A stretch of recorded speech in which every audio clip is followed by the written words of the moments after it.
Hi everyone, in a recent video I hinted and introduced at the notion that there's nothing that says that we have to go to sleep once every 24 hours, and I'd like to make a video to discuss various alternative schedules that I have followed in the past, both intentionally and accidentally. Sometimes some of these ideas I come up with because I happen to be traveling, or there's events that I want to see, and I happen to sleep in a certain way, and I feel so good afterwards that I decide to implement it, at least when I have the time to do it. Some of these ideas are very difficult to implement depending on what you do for a living and your other obligations, obviously.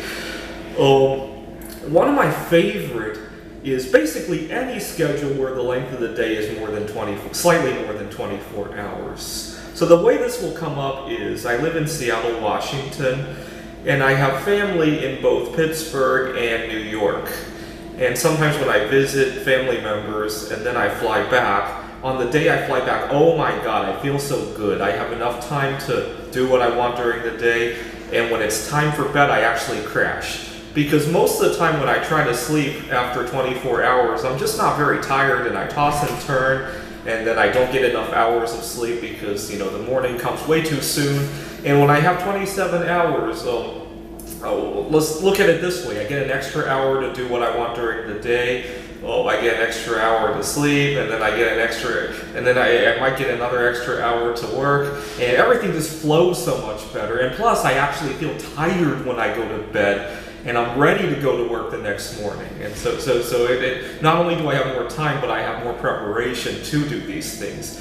But 27 is a little extreme. I'm not sure if I would enjoy it if every day were a 27-hour day. So I've also proposed that we have days that are 24 hours and 50 minutes. And let me explain why that is. The moon rises 50 minutes later every day than the day before. So during the new moon, which I'm currently recording this around, the sun and the moon basically rise together, right?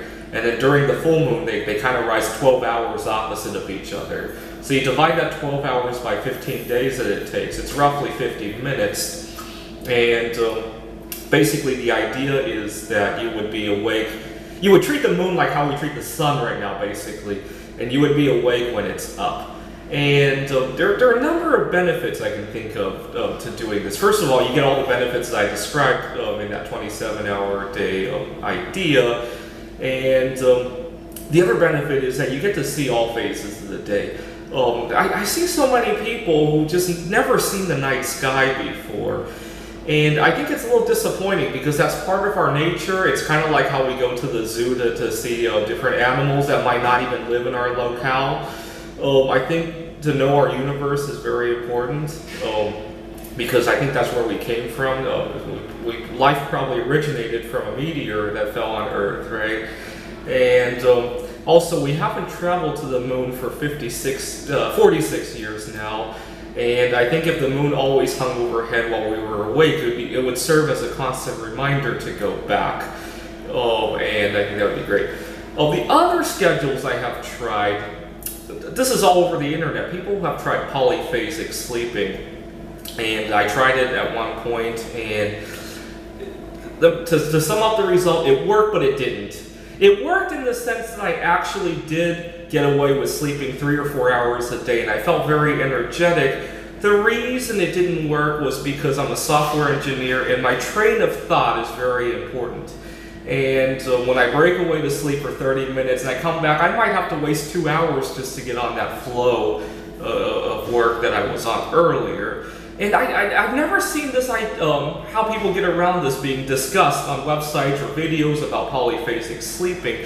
If you have anything to input about that, I would love to hear, because that seems to be a gap in terms of coverage on this topic when I read online. Maybe the people doing polyphasic sleeping have different careers and it doesn't really affect them, or maybe they just have some kind of strategy for coping with this, or maybe you get used to it. I didn't do it long enough to see if I could get used to it, so that might have been the problem there. But one way polyphasic sleeping helps me is when I'm going long distance travel. So when I'm driving from Seattle to Pittsburgh, I'll more or less do polyphasic sleeping, mostly by accident, because some of the places that I stop my car to sleep in aren't exactly safe, And so I wake up 3 hours later and I feel like, oh my God, I want to drive somewhere else. And so kind of by accident, I just fall into a polyphasic cycle. Okay, so that's polyphasic sleeping. One thing I have tried as a compromise to polyphasic sleeping is to have a 16-hour day. Now this one's kind of interesting. The reason for 16 is that I would still be more or less in sync with the rest of the world. My 3 days would be other people's 2 days. And so if I need to work 9 to 5, I could still more or less do that if I had a 16-hour day. And also I would get some of the benefits of polyphasic sleeping while still having the benefit of the train of thought. So I have tried 16-hour days. It didn't seem to quite work for various reasons. Mostly because an odd event will come up here and there. I'll see a movie I want to go to on a certain day, or a social event, or I like to play backgammon at tournaments. And once you get thrown off that idea, it's very hard to converge back to it. So it didn't seem to work for me, the 16-hour days. The 27-hour days seemed to work okay, at least for that one trip home. I mean, I've probably done it I have done it 2 days in a row, because when I used to live in New York and I would travel to Europe and then I would fly back, that's a 6-hour difference. And I normally don't absorb all 6 hours into one day. So I have two 27-hour days in a row, and they both felt very good. I don't think I've done more though. I did a lunar day cycle when I was in between jobs last year, and I felt pretty good during. Not only did I get to take photographs of the moon, but I actually felt good in my life. I felt like when it was time for bed, I actually crashed, and I didn't sweat the little things that, sometimes when people make me wait too long, and I get stressed out because I'm busy, when I have that extra 50 minutes, I seem to sweat the little stuff a lot less, in terms of that. Okay, what else? When I was going to school in Rochester, I tried to follow a 48-hour cycle, believe it or not. The reason for that was that I used to have a lot of trouble sleeping at night, and I would waste a lot of time tossing and turning, and also I had a long commute at one point. I didn't have a car, I had to commute by bicycle. And I figured if I could consolidate all the events in 2 days, I would sleep for 16 hours in a row and then work for 20 hours in a row. I thought if I could do that, I could save a lot of time. It didn't work out. It was very hard to jump into that cycle because, first of all, you have to jump in one of two ways, right? Let's say tonight I go to sleep and I try to sleep 16 hours. Well, that's not very pleasant.